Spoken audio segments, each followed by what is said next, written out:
Hi everybody. One of the interesting requirements of how to properly write a Sefer Torah is the requirement that there must be spaces in the Sefer Torah. So if you look in a Sefer, you'll see that in some verses, the words come to an end in the middle of the line, and from the last word of that pasuk to the end of the line is a clear and empty space. In some places, the words come to an end, there's a space of about 9 letters width wide, and then after that space, the words continue to the end of the line.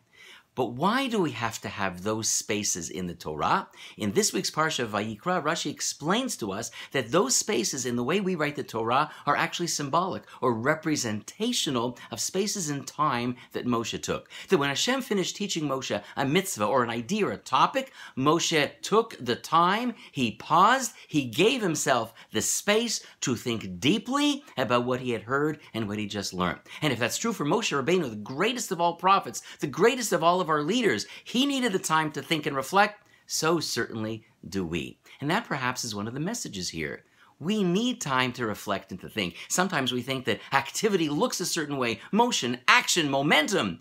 But perhaps this Rashi is telling us meaning is also derived not from action, but from pausing and thinking and wondering and reflecting. And in that reflection, we also add so much importance and meaning to our lives. It's a Torah thought. It only takes a moment. Shabbat Shalom, everybody.